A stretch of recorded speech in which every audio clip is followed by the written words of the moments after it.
시청자 여러분 안녕하십니까. 지금부터 전학현의 안보정론을 시작하겠습니다. 이제 10월 19일 벌써 이제 금주도 이제 중반이 넘어서고 있는데요. 자, 기다렸던 이 검찰의 수사가 상당한 뭐라고 그럴까요? 이 성과를 올리고 있는 것 같습니다. 방금 전에 보도가 됐는데요. 이재명의 최측근 중에 한 명이 김용이에요. 이 김용이라고 하는 사람은 경기도 지사할 때 대변인을 했고 또 선대위에서도 상당한 중책을 맡아가지고 있었고 최근에 말이죠. 민주연구원의 부원장으로 발탁이 된 사람입니다. 이 정도로 최측근 중에 측근이에요. 그러니까 성남 라인 할 때 김용 그 다음에 정진상 이 두 사람이 핵심 중에 핵심이 아니겠습니까? 그 다음에 배소연이라든가 또 다른 측근들도 많이 있지만은 이 김용은 최고 측근 중에 한 사람이다. 그런데 이 김용에 대해서 검찰이 방금 말이죠. 긴급 체포영장을 집행을 했습니다. 이 체포영장은 당연히 법원에서 발급해 주는 거지 않습니까? 법원에서 발급했다는 얘기는 죄가 크다는 거 아니에요? 그래서 지금 이 사람은 말이죠. 재당동 사건과 관련해서 유동규로부터 뇌물을 받았다. 이게 긴급 체포의 이유가 되겠습니다. 그리고 또 한 사람은요, 노영민, 이 강제 북송에 개입한 혐의를 받고 있는 노영민, 문재인 대통령 때 비서실장을 했죠. 노영민 씨도 결국은 검찰 소환 조사에 응해서 본래 지난 이 주말에 16일 날 일요일 날이죠. 소환 조사를 받게 돼 있었는데 언론에 다 보도가 됐기 때문에 김샌다. 그래서 출두를 못하겠다 버티고 있다가 방금 전에 3일이 지나서 오늘 조금 전에 소환이 돼서 조사를 받고 있습니다. 자, 이런 걸 보면 말이죠. 지금 이제 검찰이 현 윤석열 정부가 들어선 지가 이제 5월 10일 아니겠습니까? 한 넉 달 만에 조금씩 성과를 보이고 있는 것이 아니냐. 그래서 이 다음으로 올 제1탄은 뭐냐? 성남 풋볼클럽 사건이라고 합니다. 저는 생각해요. 왜냐하면 성남 풋볼클럽에 대해서는 이미 경찰 수사가 마무리돼서 이제 검찰로 넘어갔고 검찰에서 대대적으로 지원해 보완 수사를 하고 있어요. 자, 그 다음에 또 하나는 이제 뭐냐? 쌍방울 수사라고 봐요. 그래서 이 쌍방울 수사도 상당한 지금 진전을 이루고 있는 것이 아니냐. 그러다 보니까 지금 현재 민주당 내부 분위기가 술렁이고 있다고 합니다. 이재명을 대표로 앞서가지고 계속 이렇게 할 거냐. 사법 리스트를 덜어야 한다. 이런 분위기가 있다고 그래요. 그래서 이런 민주당 내 분위기도 함께 여러분께 전해드리도록 하겠고요. 그리고 어제 서울중앙지검장에 대한 이 국감에서 중앙지검장이 뭐 기동민이라든가 김의겸하고 맞붙었어요. 설전에서 조금도 밀리지 않았습니다. 자, 그래서 오늘 다시 한번 이 중앙지검장과 관련해 가지고요. 지금 민주당에서 또 별로고 있는 것 같은데 별로봐야 또 완패로 끝나겠죠. 자, 그래서 이러한 내용. 그 다음에는요, 조금 전에 말씀을 드린 대로 이제 서훈에 대한 소환 조사도 임박했다. 이런 지금 보도가 나오고 있어요. 자, 그래서 이 전방위적인 이 문재인 전 정권의 이 핵심 실세들에 관한 검찰의 칼날이 이제 본격화되고 있다. 이렇게 정리할 수 있을 것 같습니다. 그래서 이제 맨 먼저 말이죠. 이 김용 연구원 부원장 이 관련 내용을 먼저 말씀을 드리겠는데 자, 이 김용 씨는 민주연구원 부원장인데요. 이 김용의 경우에는요, 정진상과 함께 민주당의 최측근으로 지금 알려져 있어요. 최측근 중에 최측근. 그래서 이 경기도 지사 할 때 대변인을 지냈고, 그 다음에 이재명 대표가 민주당 대선 후보일 때는 선대위에서 조직부 본부장을 지냈습니다. 그래서 오늘 이 긴급 체포가 되게 된 원인은요, 정치자금법 위반 혐의인데, 이 정치자금법 위반은 어떤 정치자금법 위반이냐? 바로, 이 김용의 경우에는요, 지금 유동규, 지금 이 구속돼 있지 않습니까? 뇌물 혐의, 배임 혐의로 구속돼 있는데, 이 대장동 일당으로부터 수억여 원의 불법 정치 자금을 받은 혐의가 되겠습니다. 그래서 오늘요, 이 검찰에서는 이 김용을 갖다가 이 긴급 체포하면서 자택, 사무실 이런 데를 이 압수수색하고 있다. 이렇게 알려지고 있고요. 자, 그래서 여러분들 잘 아시다시피 지금 이제 김용의 경우에는요, 뇌물을 받는데 집중적으로 좀 이 혐의가 있는 것 같고, 그리고 이제 특혜를 주는데 관여한 다른 이제 이재명의 측근들에 대한 이 체포도 임박한 것이 아니겠느냐. 이런 생각이 듭니다. 그래서 대장동 문제에 관해서 일단 이 김용희가 수억 원의 불법 정치 자금을 받았으면 이 정치 자금을 어디다 썼느냐? 이재명이의 대선 때 썼느냐? 또 이재명이가 또 성남시장 재선할 때 썼느냐? 이것까지도 검찰에서 당연히 수사할 것 아니겠느냐? 그래서 이재명에 대한 이 수사의 칼도 아주 이제 목밑까지 와 있는 것이 아니겠느냐? 이렇게 판단이 되는 대목입니다. 자, 그 다음에는요, 이 노영민 관련, 뉴스인데요. 노영민 전 비서실장이 결국은 피고발인 신반으로 소환 당했습니다. 여러분들, 노영민은 강제 북송 사건인데요. 바로 우리 국민의힘에서 이 안보 분란 사건에 관한 TF가 구성된 바 있는데, 이 TF팀에 의해서 노영민이가 고발이 됐어요. 즉 강제 북송을 결정하는데 중요한 역할을 했다. 이게 이제 의혹입니다. 자, 그래서 이 사건은요. 강제 북송 사건은 여러분들 잘 아시다시피 2019년도 11월 2일 날 있었는데요. 이때 이제 납부됐는데 이틀 뒤인 11월 4일 날 청와대에서 대책회의가 열렸어요. 2019년도 11월 4일 날 열린 대책회의를 누가 주재했느냐? 노영민 비서실장이 당시 주재를 했습니다. 자, 그래서 지금까지 이제 보도를 보면요. 지금 합동조사가 진행되고 있는데도 불구하고 노영민이가 이런 대책회의를 주재해서 북송 받침을 결정했다. 이 의혹이 있어요. 그래서 이 혐의로다가 지금 검찰에서 소환 조사를 하고 있고요. 이 사건과 관련해서는 당시 정책 결정 과정에 있었던 이 김현철 전 통일부 장관도 지난 9월 20일 날 소환해서 조사한 바 있습니다.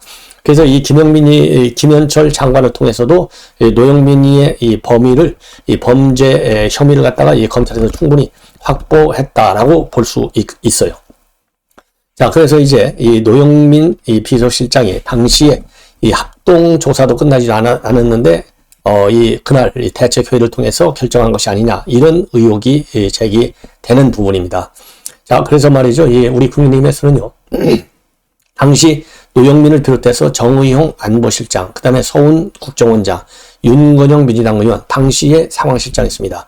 김현철 전 통일부 장관, 이런 사람들을 갖다가 모조리 전부 다 직권남용 혐의로 고발한 바 있습니다. 그래서 이 국민의힘에서 고발한 여러 명 중에 맨 먼저 노영민 비서실장이 소환돼서 조사를 받고 있습니다. 그래서 검찰에서는요, 당시 주요한 의사결정, 이 당시에 말이죠, 이 서훈하고는 어느 정도 논의가 이루어졌는지, 그리고 또 노영민 비서실장 주재 대책회의에서 북송 방침이 미리 결정됐는지, 이런 것들을 따져 물을 개긴 것으로 지금 알려지고 있습니다.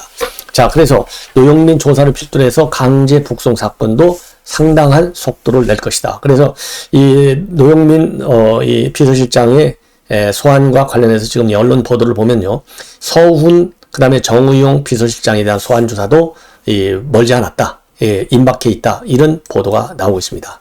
자, 그러다 보니까요, 이제 그야말로 여권에서 가장 큰 문제가 이제 문재인 대통령과 그 다음에 이재명 수사가 아니겠습니까?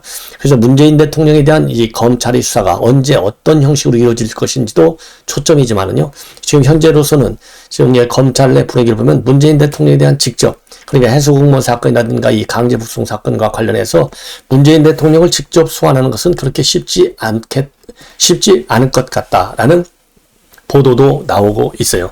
자, 그러다 보니까 이 모두의 맨 먼저 첫 번째 뉴스로 말씀을 드린 대로 김용희가 체포되고, 그리고 성남 풋볼 사건과 관련된 내용도 굉장히 빠른 속도로 지금 검찰 수사가 이루어지고 있고요. 쌍방울 그룹의 이 횡령 배임 혐의에 대한 수사, 이게 곧 변호사비 대납 의혹과 연결되지 않습니까? 그 다음에 또 이 대장동 우일의 신도시 이 관련 특혜 비리도 지금 검찰에서 상당한 속도로 수사가 이루어지고 있고요. 경찰에서의 백현동 아파트 개발 특혜, 그리고 경기도 주택도시공사 합숙소, 그러니까 이재명 아파트 바로 옆집 아파트죠. 옆 아파트, 그러니까 옆방입니다. 옆집. 이게 이 합숙소가 경기주택도시공사의 합숙소가 선거 이 캠프로 사용됐다라고 하는 의혹, 이런 것들이 지금 줄줄이 지금 검찰과 경찰의 수사 선상에서 지금 속도를 내고 있고, 그리고 지금 법원 재판이 본격적으로 바로 어제부터 시작이 됐어요. 이 공직선거법 위반 혐의죠. 대장동과 백현동 사업과 관련해서 허위 사실을 공표한 혐의입니다.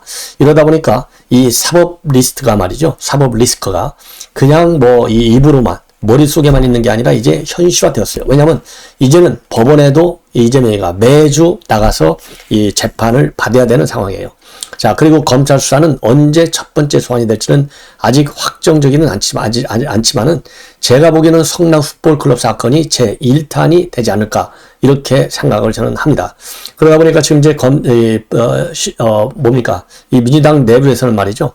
그동안에 방탄조끼를 서너 개씩, 너댓 개씩 입혀놨지 않습니까? 그럼에도 불구하고 이제는 민주당 내 분위기도요. 야, 이거 이래가지고 민주당이 과연 민주당이 버틸 수 있겠느냐? 이래가지고는 절대로 안 된다. 이러한 비판적 분위기가 나오고 있고요. 이런 비판적 분위기가 나오게 된 결정적 계기는 바로 뭐냐? 이재명이가 이 주식을 샀지 않습니까? 주식을 샀는데, 하필이면 방산 주식을 샀단 말이에요. 근데 본인이 결과적으로 어디 갔느냐? 바로 국방위에 소속돼 있어요.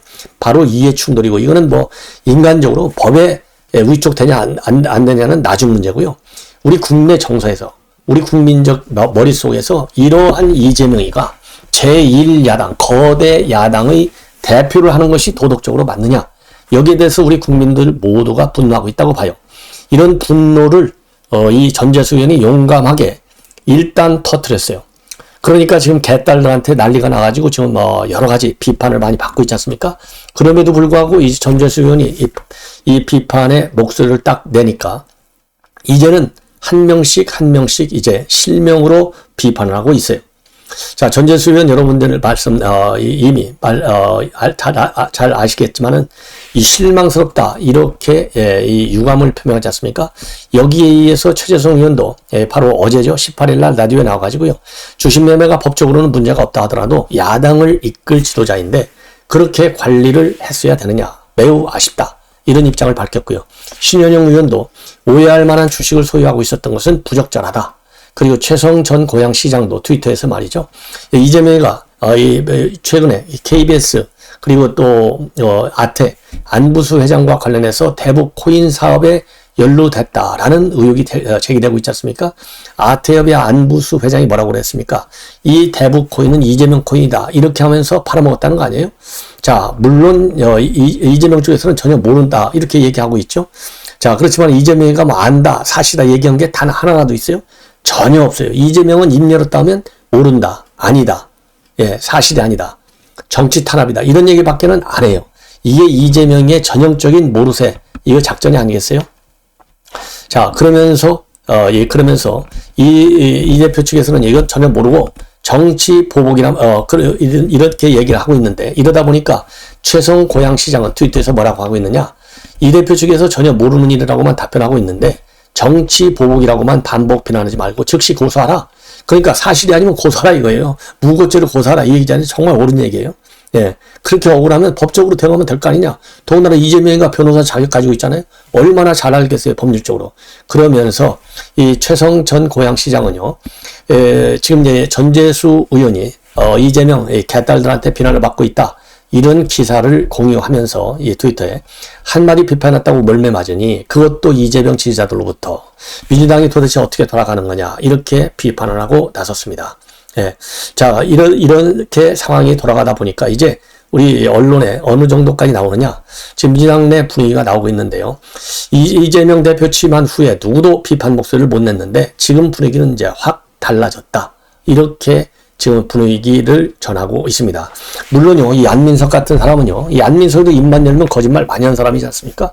자, 안민석 같은 사람은 어제 전재수 의원이 주식시대에 투자한 거 이거 문제가 많다. 그러니까 갑자기 해당 행위이고 이거야말로 갈치 정치다. 이렇게 비판하고 나섰어요. 그래서 우리 시청자 여러분들께서도 이 안민석 의원, 특히 지역 유권자 여러분들, 안민석 의원 이런 사람을 국회의원으로 이제 더 뽑아서야 되겠습니까? 심판을 받을 때가 되지 않았나요? 자, 그래서 이 안민석 의원은 전재수 의원에 대해서 말이죠. 이 대표를 향한 정치 탄압은 대선 때부터 예견됐던 것인데 총구를 외부가 아닌 내부로 돌리는 것은 갈치 정치다. 갈치가 갈치를 먹고 큰다. 갈치 정치는 심각한 해당 행위다. 이렇게 비판을 하고 나섰어요. 자, 그러면서요. 이재명이는 결국 무죄를 받을 것이다 라고 주장을 하면서 당은 선명하게 검찰에 맞서줘야 한다. 그렇게 주장을 하고 선명하게 맞서줘야 된다. 이렇게 얘기하고 있는데요. 자, 이게 강성 개딸들만은 의식한 행보고 발언이 아닌가. 자, 그래서 말이죠. 지금 현재로서는 민주당 이 분위기가 다음 총선 때까지는 또 일각에서는요, 이재명 대표 체제가 공고할 것이다 라는 의견도 현재로서는 많다고 하는데요. 자, 여러분들 제가 이렇게 한번 말씀을 드리고 싶어요. 자, 조국 때문에 문재인 정권이 무너지기 시작했어요. 조국 때문에 무너지기 시작했고, 그것이 추미애 때문에 이제 완성판을 만들었습니다. 자, 이재명 때문에 민주당을 죽일 것이냐, 아니면 이재명을 버리고 민주당을 살릴 것이냐, 여기에서 민주당 지도부 그리고 민주당을 지지하는 우리 국민 여러분들께서 판단을 하셔야 된다. 이재명이가 중요하냐, 민주당이 중요하냐. 예, 범죄 혐의를 지금 뭐 한 수십 가지 변제 혐의를 받고 있는데 뭐 수십 가지인지 뭐 10대까지인지 대여섯 가지인지 거의 뭐 10여 가지 되지 않습니까? 이러한 사법 리스크를 알고 있는 이재명을 거 않을 경우에는 그럼 민주당은 법치주의가 좋냐, 헌법주의가 좋냐, 반헌법주의가 좋냐, 반법치주의가 좋냐, 여기에 대해서 민주당이 입장을 내야 될 것이 아니냐, 저는 그렇게 주장을 하고 싶습니다. 자, 이러다 보니까 이제 친문 세력들이 살살 움직이고 있다고 그래요. 그래서 전해철 의원과 같은 친문 의원 10여 명이 최근에 1박 2일 워크숍을 가진 것으로 알려져 있고요. 여기에는 윤건영 의원 또 상당히 열심히 요즘 평산을 다니고 있는데요. 매주 윤건영은 이제 문재인 대통령의 복심 중에 복심이잖아요. 그리고 또 윤건영 의원은 이 김경수, 왜냐면 김경수는 이제 뭐 차기 대선 후보 거론되고 있는 사람 중에 한 사람이지 않습니까? 또 이 김경수 면회를 가는 의원들도 많이 늘고 있다고 합니다. 그래서 지금 민주당 내 분위기로는요, 이재명 리더십이 흔들릴 경우에 대안으로 이낙연과 김부겸이가 거론되고 있다. 자, 그래서 이제는 당 일각에서는요, 계기만 생기면 다시 당내 권력 투쟁이 벌어질 수 있다. 이러한 예측도 나오고 있다고 합니다. 당연한 결과겠죠. 저 다시 한번 말씀을 드리지만 이재명은 포기하면 포기할수록 민주당이 사는 길이다. 이재명도 살고 민주당도 사는 길은 절대 없다. 이거야말로 제로섬 게임으로 가야 된다. 그래서 민주당 지지층 여러분들은요, 대한민국이 버티고 있는 대한민국의 헌법을 지킬 것이냐, 아니면 범죄 혐의자인 이재명을 지킬 것이냐, 결론을 빨리 내리면 내릴수록 더 민주당에게 유리하다. 조조익선이라는 말이 여기에 해당되지 않나, 이렇게 생각이 듭니다. 자, 이번에는요, 어제 있었던 송경호 중앙지검장, 이 중앙지검장 답변이 상당히 올바른 답변을 했다. 제가 그렇게 말씀을 드렸지 않습니까? 이러다 보니까 지금 이제 민주당 측에서는요, 중앙지검장이 너무나 뻣뻣하다. 이거 무슨 정치적 목적을 갖고 있는 거 아니냐, 이러한 반발이 있다고 하는데요. 한 사람이 한 사람보다 더하다, 이런 말들이 있듯이, 자, 민주당은 고개 숙여서 우리 국민들한테 항상 죄송하다, 이런 생각을 가져야 되는 게 아니겠느냐. 우선 어제 말이죠, 이 김의겸과 설전을 많이 벌였고, 기동민하고도 설전을 많이 벌였어요. 예, 기동민은 이제 법사위 간사니까 말이죠. 그래서 결국은 이제 이 의원들의 압박에 못 이겨가지고 이 송경호 중앙지검장이 죄송하다라는 말을 하기는 했지만은요, 민주당 의원들이 말도 되지 않는 질문을 많이 하니까 거기에 대해서 반박하지 않을 수 없는 것 아니겠습니까? 자, 그래서 김의겸 의원이 말이죠, 이 자기가 이 한겨레 신문 기자 출신이기 때문에 YS 때 얘기를 하는 거예요. 그러면서 우리는 개다, 물라면 물고 물지 말라면 안 문다라고 하면서 검찰을 비판했어요. 당시 자기가 YS 때 이 차장 검사한테 그런 얘기를 들었다면서 검찰을 비난하기 시작합니다. 자, 그러니까 송경호 지검장이 그분들 이야기 아니냐, 딱 선을 그으니까 김의겸이가 재차 뭐라고 하느냐, 저는 지금의 검찰이 당시보다 훨씬 더 강한 권력을 가져서 검찰의 권력 자체가 됐다고 생각하는데 송경호 지검장 생각한다. 그러니까 송경호 지검장은 그것은 의원님 개인의 의견이다, 이렇게 반박을 합니다. 그리고 이대준 씨 한자 구명조끼가 발견됐다. 이건 감사원 감사 결과로도 밝혀졌지 않습니까? 그 부분과 관련해서 이 김의겸이가 합참정보본부에서 별 의미가 없다고 생각해서 청와대 보고서에 넣지 않았다고 들어서 안다. 이걸 가지고 사건을 완전히 뒤집어가지고 월북몰이를 다시 하는 거, 이거 잘못된 거 아니냐, 이렇게 이제 몰아세웁니다. 그러니까 이 송경호 지검장은 의원님이라면서 중간에 말을 끊고 그건 아니다라고 답을 합니다. 예. 그리고 또요, 이 유동규가 검찰로부터 회유와 협박을 받고 있다. 이러한 의혹을 놓고서도 설전을 벌였습니다. 자, 그러면서요, 이 김남국 의원이 또 질문을 쭉 하니까, 김남국의 질문에 대해서, 이 말을 끊고, 그럼 저 질문을 가만히 있어야 하나? 사실과 다른 질문을 하는데, 라고 반발도 합니다. 자, 그러다 보니까 이제 김남국이가요, 지검장님 지금 당황하셨어요? 라고 왜 소리 지르고 손을 이렇게 하시나요? 라고 이 역공을 취하니까 그때 송경호 지검장은 당황을 안 했다라고 또 닦아 세웁니다. 자, 이렇게 해서 굉장히 살벌한 법사위 국감이 이루어졌어요. 자, 그래서 이제 민주당의 법사위 간사인 기동민 의원이 의사진행 발언을 합니다. 중앙지검장이 보기엔 일방적이고 잘못된 주장일 수 있는 것이지만은 정부에 접근할 수 없는 야당 의원들의 존재적 한계 때문에 그렇다.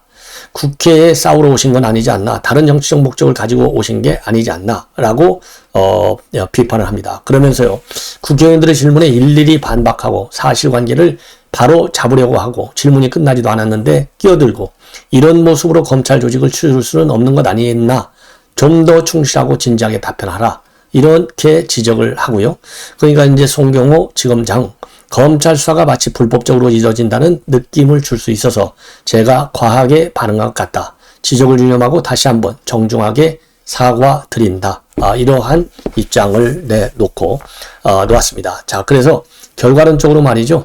어제 국감장에서 이 송경호, 그러니까 법사위에서 과거에는 한동훈 장관과 민주당 의원들 간의 설전이 상당히 치열했는데 어제는 송경호 중앙지검장과 민주당 의원들의 설전이 굉장히 불꽃 튀었다. 이렇게 결론을 내릴 수 있고요. 자, 불꽃은 잘못인 줄 모르는 민주당 의원들이 그야말로 검찰 수사에 대한 근거 없는 반발이라고 볼 수 있겠죠. 이러다 보니까 중앙지검장은 그야말로 이 중앙지검을 대표하는 선수인데 당할 수는 없는 거 아니겠습니까? 그래서 당당하게 할 말을 한 거 아니겠느냐. 이렇게 저는 판단이 듭니다. 자, 이렇게 해서 본 방송은 마무리하고요. 서훈의 소환조사가 지금 빨리 이루어질 것이다 라는 내용은 오늘 검찰 발표수가 굉장히 많아요. 그래서 바로 이어지는 방송을 통해서 별도로 해드리도록 하겠습니다. 시청자 여러분들의 많은 시청을 부탁드립니다. 대단히 고맙습니다.